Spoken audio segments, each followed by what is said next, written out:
Amis futurs rentiers, amis futurs rentières, bonjour et bienvenue sur cette petite vidéo qui a pour objectif aujourd'hui de t'apprendre à optimiser la fiscalité de ton prochain investissement locatif. Donc accroche-toi bien sur ce point car optimiser ta fiscalité permettra très clairement et à coup sûr de maximiser ta rentabilité. Et ça, t'as compris. Ne pouvant traiter tous les cas de figure possibles sur une seule vidéo, je me positionne dans le cadre de cette vidéo face en gros à mon premier ou second investissement locatif et je te montre si tu veux les raisonnements à tenir et les questionnements que je me suis posés à mes débuts. Oh, excuse-moi, j'avais failli oublier. Magnéto, Serge.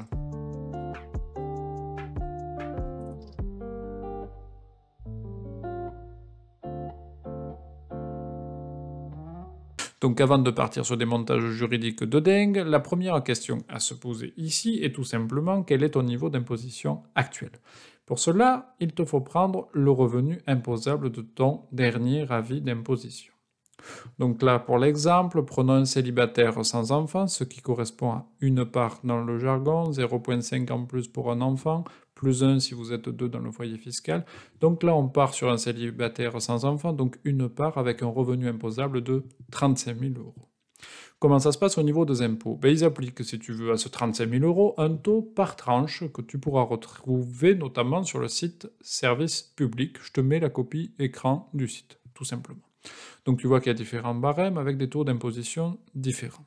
Donc pour notre fameux célibataire sans enfant avec 35 000 euros de revenus imposables, comment ils vont calculer tout ça? Donc sur sa première tranche, donc de ces 0 euros à ces 10 225 euros, l'administration fiscale va appliquer 0%. Donc 0% fois 10 225 euros, ça fait 0 euros. Là, on est content. Deuxième tranche, là ça commence déjà un peu plus à faire mal, 11% pour les revenus qui sont présents dans la tranche supérieure, c'est-à-dire entre 10 225 euros et 26 070 euros. Donc comment s'effectue le calcul? Eh bien on fait simplement 26 070 euros moins 10 225 euros, ce qui fait 15 845 euros de revenus de cette tranche-là, auquel on va multiplier par 11%, ce qui nous fait un total de 1742,95 euros d'impôts à payer, et c'est pas fini. Comme il touche 35 000 euros de revenus imposables par an, on va appliquer donc du coup pour la tranche supérieure, donc qui va de 26 070 euros à 74 545 euros. Comme il fait partie de cette tranche-là, il sera imposé à 30% pour ces revenus de là. Donc le calcul là, il en fait partie au niveau de son seuil maximal. Donc on va tout simplement faire 35 000 euros moins 26 000 euros 0,70, ce qui me fait 8 930 euros auxquels je vais appliquer les 30% demandés par l'administration fiscale, ce qui nous fait 2 679 euros. On dit que notre célibataire sans enfant aura donc un total à payer de 4 421,95 euros d'impôts bruts, qui correspond tout simplement à 1 742,95 euros, sa part de revenu imposée à 11%, plus 2 679 euros, sa part de revenu imposée à 30%, avec on dit qu'il a un taux marginal d'imposition de 30% qui correspond en gros à quelle tranche tu t'arrêtes enfin. Une fois que tu as cela en tête, eh bien on va pouvoir s'amuser un peu en passant à la seconde question, c'est-à-dire en se posant la question de quel est ton niveau de loyer prévu dans le cadre de ton investissement. On va prendre deux cas pour l'exemple, car c'est toujours un peu plus intéressant et ça parle un peu plus. Premier cas, il a les loyers prévus pour 365 euros par mois, ce qui nous fait 4 380 euros par an. Deuxième cas, il a des loyers prévus pour 1 000 euros par mois, soit 12 000 euros par an. Donc en gros, une fois qu'on a ça, il n'y a pas 50 000 choix au niveau des possibilités fiscales, qui plus est quand on est dans le cadre comme moi de revenus locatifs et d'un investissement déjà loué, meublé et sans travaux. Premier choix, ce qu'on appelle le micro-foncier. Donc le micro-foncier, ça correspond à quoi? Ça correspond à moi, j'ai pas envie de me prendre la tête, je n'ai envie de faire absolument aucune démarche et je déclare directement dans ce que l'on appelle le micro-foncier. Attention, c'est applicable pour moins de 15 000 euros de revenus locatifs. Donc pour le micro-foncier, l'administration fiscale, elle applique sur tes revenus locatifs une décote de 30% de tes loyers.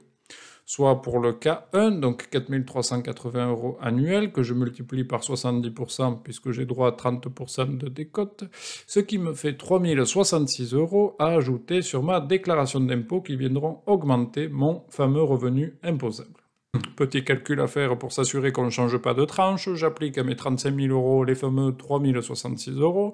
Et je m'aperçois que je reste donc dans ma tranche des 30%, puisque je suis bien inférieur à 74 545 euros, qui correspondrait à mon passage vers la magnifique tranche supérieure à 41%. Donc je reste dans la tranche des 30%, avec mon taux marginal d'imposition de 30%. Cela signifie qu'avec mes loyers en plus, donc les 4 380 euros, avec la décote de l'administration fiscale, donc 4 380 x 0,70, donc 3 066 euros, il faudrait que je paye là-dessus 30% d'imposition, soit un total de 919,80 euros en plus auprès de l'administration fiscale, dans le cadre du microfoncier. Si j'applique le même raisonnement pour le K2, donc 12 000 euros de loyer annuel, multiplié par 70% car j'ai droit à une décote de 30%, 8 400 euros. Je prends mon revenu imposable 35 000 euros, j'applique 8 400 euros de revenus déclaratifs dans le cadre du microfoncier, ce qui me fait 43 400 euros. Je suis bien inférieur à 74 545 euros, mon changement de tranche d'imposition, soit il me reste plus qu'à faire 8 400 euros multiplié par 30%, soit 2 520 euros de plus d'impôts à payer auprès de l'administration fiscale. Si j'ai envie de me prendre un peu plus la tête, donc c'est un simple formulaire à déposer, donc je vais opter, si tu veux, et que je suis bien dans le cadre d'un contrat de loueur meublé, je vais pouvoir opter pour ce qu'on appelle le loueur meublé non professionnel au forfait, et où l'administration fiscale, là, te permet non plus de déduire 30%, mais te permet de déduire 50% de tes revenus locatifs. Donc je prends mes 4 380 euros, mon K1, je multiplie par 50% parce que j'ai droit à 50% de décote, ça me fait 2 190 euros à ajouter à ma déclaration d'impôt. Donc à ceci, je reste dans ma tranche marginale d'imposition, j'applique 30%, ce qui me fait 657 euros à payer aux impôts. Pour le K2, 12 000 euros de revenus locatifs, 50% de décote, il me reste 6 000 euros. 30% de taux marginal d'imposition, 6 000 euros x 30% égale 1 800 euros de plus d'impôts à payer. Donc là déjà ce petit calcul il est important parce que déjà tu comprends bien que si avec ton revenu imposable plus tes nouveaux loyers multipliés par 70%, tu demeures inférieur à 10 225 euros, qui est le cas pour une seule part, ben, j'ai envie de te dire qu'il n'y a pas débat et que cela sert à rien de te faire chier à trop réfléchir là-dessus. Pour moi, il n'y a qu'un truc à faire, tu pars direct sur du microfoncier sans te prendre la tête. De manière générale, je trouve que réfléchir à un nouveau statut juridique s'avère intéressant à partir du moment où tu es sur un taux marginal d'imposition en gros de l'ordre de 30% ou plus. Ce qui est bien, c'est aussi que ça te permet d'avoir des chiffres en tête pour te dire combien d'impôts tu vas payer en plus au niveau de ton investissement. Donc une fois que tu as ces chiffres en tête, tu n'as qu'une seule, pour moi, grosse question à te poser, si tu veux, c'est trouveras-tu un cabinet comptable qui pourra prendre en charge ta compta en te facturant, si tu veux, un montant inférieur au montant d'imposition supplémentaire ci-dessus. Si la réponse est non, laisse tomber. Si la réponse est oui, comme ce fut le cas pour moi, eh bien fonce direct, s'il te plaît, vers le loueur meublé non professionnel au réel. Pourquoi je te dis ça? Eh bien, tu vas voir ma liste, si tu veux, non exhaustive des avantages que te permet cet incroyable statut. Premier point, tu as un statut de loueur meublé non professionnel au réel en tant que tel. Donc ça veut dire quoi ça? Eh bien ça veut dire que même si ce statut t'oblige à plus d'administratif, à plus de suivi, à transmettre tes documents à ton comptable, eh bien tu possèdes une entreprise en tant que telle. Et comme toute entreprise, ton comptable, gentil comptable, va donc te faire ton bilan et ton compte de résultat. Mais dans la vraie vie des entreprises, si tu veux, c'est bien le résultat contenu dans le compte de résultat, qui, je te rappelle, est l'ensemble de tes recettes, donc tes loyers diminués de tes charges, de l'année, qui est imposable. Donc c'est ce résultat qui est contenu dans le compte de résultat qui est imposable et qui remontera donc dans ta fameuse déclaration d'impôt. Sauf qu'ici, tu possèdes une entreprise. Donc en gros, si tu veux, la liste des charges que tu peux faire passer à ton comptable est quand même assez large, j'ai envie de te dire, pourvu qu'elle soit en lien quand même assez direct, bien entendu, avec l'activité concernée. En gros, si tu fais passer à ton comptable une facture pour un maillot de bain ou une réservation à la mer, ça sera quand même difficile à justifier, notamment en cas d'un gentil contrôle fiscal, tu comprends bien. Pour te donner juste un exemple de charge, j'ai acheté tout récemment un pack Office qui me permet, notamment avec Excel, de pouvoir suivre mes investissements loueurs meublés non professionnels et ma compta. Et j'ai transmis cette facture-là à mon comptable. Voilà. Avec cette opération, si tu veux, toute bête, j'ai donc logiquement permis de diminuer le résultat imposable de mon loueur meublé non professionnel. Donc tu vois, c'est quand même assez large et j'ai envie de te dire, mine de rien, ce sont des charges où, par exemple, le pack Excel, si tu veux, le pack Office, j'en ai profité aussi à titre personnel et ça a été payé par mon statut loueur meublé non professionnel. Donc tu vois, c'est quand même top et tu as une entreprise en tant que telle. Deuxième point, incontournable, incroyable, hallucinant, les dotations aux amortissements. Truc de dingue. Kesako, tu vas me dire, eh bien si tu veux, c'est le secret, c'est le truc de dingue du loueur meublé non professionnel au réel. Non vraiment, hein, j'insiste. Si tu veux, comme une vraie entreprise, lors de l'achat de ton bien, tu vas pouvoir amortir sa valeur qui va passer, tiens-toi bien, en charge. Et donc va venir diminuer là aussi ton résultat imposable et donc ta fiscalité. En comptabilité, si tu veux, on parle d'amortissement pour désigner, je cite, la perte de valeur d'un bien immobilisé de l'entreprise du fait de l'usure du temps ou de l'obsolescence. Pour te donner un exemple, si tu veux, tu achètes une voiture à 4 000 € qui serait amortissable sur 4 ans. Eh bien, on va passer en charge, qui serait en gros, si tu veux, pas des vraies sorties d'argent, mais des charges fictives qui viendront néanmoins bien diminuer ton résultat de 1 000 € par an. Pourquoi? Parce que c'est un investissement que tu fais de 4 000 € pour acheter ta bagnole et que tu vas amortir sur 4 ans. Donc chaque année, tu vas passer en charge 1 000 € par an qui viendront diminuer ton résultat imposable de 1 000 €. Donc ça, c'est top. Et donc je te dirais que, bon, pour moi, pour une voiture, ça semble logique, ce raisonnement, puisque, compte tenu de sa perte de valeur année après année, mais pour un bien immobilier, la réflexion, elle est quand même quelque peu différente, et j'ai envie de dire, tant mieux pour nous. Donc je ne sais pas si tu es en train de le visualiser, là, ton bel investissement à plusieurs milliers d'euros, eh bien je te l'informe, hein, il sera amortissable sur une durée comprise entre 25 et 40 ans. Donc si par exemple tu investis 100 000 € dans un bien qui est amortissable sur 30 ans, eh bien tu passeras en charge, entre guillemets fictive, 3 333 € par an, et ça c'est très très bon pour ton imposition finale. Là, on vient de toucher, si tu veux, à la magie du loueur meublé non professionnel au réel, puisque c'est clairement et essentiellement ce dispositif-là qui va te permettre de dégager un résultat déficitaire chaque année sur ton statut. D'où, en gros, 0 € d'impôt à payer sur tes loyers. Elle est pas belle la vie? Alors je sais, tu es gourmand, hein, tout comme moi, mais sur ta déclaration d'impôt personnel, tu ne reporteras pas le déficit réalisé, mais seulement 0 €. Non, tu ne pourras pas, je suis désolé, venir diminuer ton résultat imposable personnel avec le déficit que tu vas réaliser sur ton statut de loueur meublé non professionnel.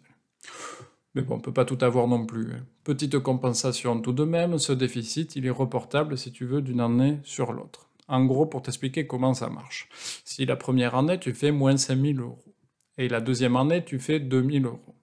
On enlèvera, si tu veux, à ton résultat de la deuxième année 2 000 € qui correspond, si tu veux, à ton déficit antérieur. Donc 2 000 € sur tes moins de 5 000, on va venir y pomper 2 000, donc il te restera en gros encore moins 3 000 qui seront reportables si tu refais des bénéfices l'année d'après. Donc ça, tu vois, c'est cette magie qui te permet en général d'avoir un résultat systématiquement déficitaire dans le cas du loueur meublé non professionnel, et ça, très sincèrement, c'est vraiment top. Point 3, et le plus beau pour moi, c'est ici, et ici, c'est une petite subtilité qui, moi, me fait particulièrement halluciner. Dans un monde normal, hein, pour te faire simple, voici un exemple. Une entreprise, elle achète un bien immobilier 100 000 balles, 2 ans plus tard, elle le revend et elle amortit 8 000 balles de ce bien. Ok. Le prix de vente, il est fixé à 100 000, la valeur d'achat initiale, si tu veux, il y a 2 ans. L'administration fiscale, elle considère, et pour moi à juste titre, que l'entreprise elle a pu déduire de son résultat antérieur les fameux 8 000 € d'amortissement puisqu'elle les a passés en charge, donc elle a baissé son imposition. Eh bien, elle paiera donc de l'imposition, compte tenu de ces amortissements qu'elle a pu profiter, de 100 000 €, le prix de vente, moins 100 000 €, la valeur d'achat, plus 8 000 € d'amortissement. Soit 8 000 € qui seront, si tu veux, imposés comme plus-value. Eh bien, si cette entreprise, tiens-toi bien, c'était un loueur meublé non professionnel au réel, eh bien, non. On prendra toujours la valeur d'achat initiale et peu importe le montant que l'on aurait amorti et donc déduit de notre résultat. Et ceci, je t'assure, pour un comptable comme moi, c'est tout bonnement hallucinant. Et ça, c'est clairement, je te dirais, le petit point final qui m'a fait dire « Ah, mais oui, oui, je vais clairement prendre et choisir ce statut ». Donc tu vois, quand même, je te dirais qu'il y a un package là qui est quand même relativement intéressant et qui a clairement fait que pour moi, le statut de loueur meublé non professionnel au réel, et après avoir fait beaucoup de recherches là-dessus, ah ben c'était pour moi, hein, je me suis pas posé plus de questions que ça. Étant un petit peu honnête, quand même, je t'avouerai qu'il y a aussi quelques contraintes. Tout d'abord, la première des contraintes, c'est la loi. Donc je vais te parler rapidement de l'importance d'avoir effectivement un contrat de loueur meublé entre toi et tes locataires. Sinon, tout simplement, ton statut de loueur meublé non professionnel au réel, il devient caduc et inexploitable. Donc en cas de contrôle fiscal, là, t'es mort. Et je te rappelle également l'importance de bien respecter la liste présente, pareil, sur impôt.gouv, je te remets la petite copie d'écran, concernant les biens à mettre à dispo de tes locataires en cas de contrôle fiscal. Car sinon, je pense que ça pourrait faire très très mal. Donc c'est vrai que j'y fais particulièrement attention. En plus de la loi, il y a des seuils. Autre contrainte, l'administration fiscale considère que quand même elle fait une belle fleur avec ce statut de loueur meublé non professionnel au réel. Donc si tu veux, à un moment donné, elle s'est dit, bon, je vais leur permettre d'en profiter, mais pas trop non plus. Donc il y a deux seuils, si tu veux, qui sont appliqués. Je te mets la copie écran, hein, que tu peux retrouver sur le site impôt.gouv. Donc, premier critère, c'est d'avoir des recettes annuelles qui sont retirées de cette activité pour l'ensemble des membres du même foyer fiscal qui n'excèdent pas 23 000 euros. Donc ça, c'est très important, c'est le premier critère. Et ensuite, tu as le second critère, qui doit être complété aussi, c'est le cas où les revenus tirés de ton activité de loueur meublé non professionnel, ils sont supérieurs, en gros, si tu veux, pour te le faire simple, à tes autres revenus. Et dans un tel cas, donc revenu activité loueur meublé non professionnel supérieur à 23 000 et activité de loueur meublé non professionnel supérieur aux revenus de tes autres activités, dans ces cas-là, tu bascules de loueur meublé non professionnel au loueur meublé professionnel. Et crois-moi bien que là, c'est la même chose et je ne vais pas t'en parler. Il faut pas que tu dépasses ces seuils-là. Donc moi, ce que je t'invite à faire, c'est que demain, ton activité professionnelle, ça peut changer, ça peut fluctuer, tu peux essayer de partir sur autre chose, tu peux juste te dire, tiens, j'ai moins envie de travailler, tout simplement, je veux me foutre à mi-temps, quoi que ce soit. Donc je t'invite vraiment à garder en tête quand même ce seuil des 23 000 euros et à essayer de le respecter, voilà, pour pas prendre de risques. Dernière contrainte, et non des moindres, et pas très sympathique, la cotisation foncière des entreprises. Oui, car tu auras la chance, et surtout le droit, en tant que loueur meublé non professionnel au réel, de payer une nouvelle taxe qui s'appelle la fameuse cotisation foncière des entreprises, et dont la valeur oscillera, si tu veux, en fonction de ton chiffre d'affaires et de ta commune, je crois, de rattachement ou de ton département.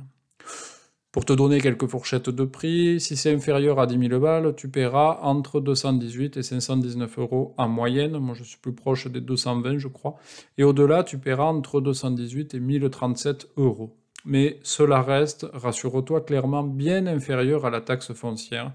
Et sache que tu en es néanmoins exonéré ta première année d'activité. Donc on a vu les avantages et les fameuses contraintes, je souhaitais t'apporter maintenant ma conclusion face à ce nouveau statut.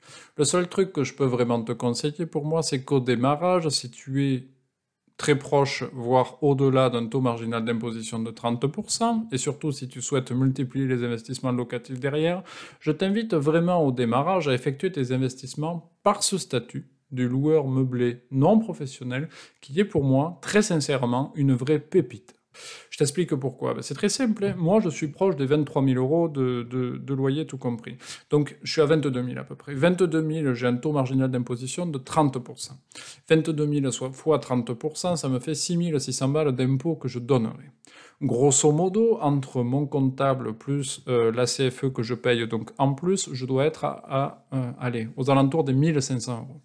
Tu comprends bien que entre 1 500 euros et 6 600 euros, je me fais quand même un beau delta de rentabilité qui va dans ma poche. Donc très sincèrement, vraiment, hein, je t'assure, hein, si tu souhaites multiplier les investissements locatifs, c'est ce statut vraiment que je t'invite à prendre, en tout cas au démarrage. Donc malgré que ça soit une vraie pépite, tout ça, je vais t'expliquer quand même maintenant pourquoi c'est la fin un petit peu de mon aventure immobilière. Moi je te dirais que c'est la fin pour l'instant, car il est fort possible que je change d'avis à un moment donné, me connaissant, que ça me gratouille un petit peu, et que j'étudie de nouvelles possibilités que j'ai déjà en réserve, comme par exemple la constitution d'une petite SCI à l'IS, mais ce sera l'objet d'une prochaine vidéo si jamais je me lance, parce que j'aime te partager mon expérience terrain. Donc, pourquoi j'arrête l'aventure immobilière? Eh bien, figure-toi qu'en termes de loyer, comme je te l'ai dit, je suis quasiment au seuil de ces 23 000 €. Je profite donc à fond du statut de loueur meublé non professionnel au réel, et avec 4 locataires à gérer, des petits travaux, le nettoyage de communs et un boulot prenant, cela me semble suffisant pour l'instant. C'est aussi le bon moment, j'ai envie de te dire, pour me concentrer sur d'autres projets, comme par exemple mes investissements boursiers que je souhaite développer, et surtout cette délicieuse chaîne YouTube, bien entendu. Bon, semaine prochaine, histoire de te sécuriser un petit peu tout ça, je te détaillerai, si tu veux, les démarches administratives à effectuer pour réaliser en bonne et due forme la création de ton loueur meublé non professionnel, ou la modification, via l'achat d'un nouveau bien par exemple. Comme d'hab, si cette vidéo t'a plu, je t'invite à la liker et à t'abonner. Si tu as des questions ou des sujets de nouvelles vidéos que tu souhaites que j'aborde sur ce thème-là, je t'invite à me les poser en dessous. Si tu veux que je te mette en relation avec mon expert comptable qui fait donc du loueur meublé non professionnel au réel, pour un devis ou autre, n'hésite pas à m'écrire directement à objectif.bientorrentier@gmail.com, ou si tu as envie de découvrir mon fabuleux site internet qui est dans le lien de cette vidéo, il y a une rubrique contact, donc fais-toi plaisir. Bon, c'est tout pour aujourd'hui. Voici donc le moment tant attendu de la citation inspirante du jour, signée aujourd'hui Paulo Coelho. Aimer, c'est risquer le rejet. Vivre, c'est risquer de mourir. Espérer, c'est risquer le désespoir. Essayer, c'est risquer l'échec. Risquer est une nécessité. Seul celui qui ose risquer est vraiment libre. À bon entendeur, salut!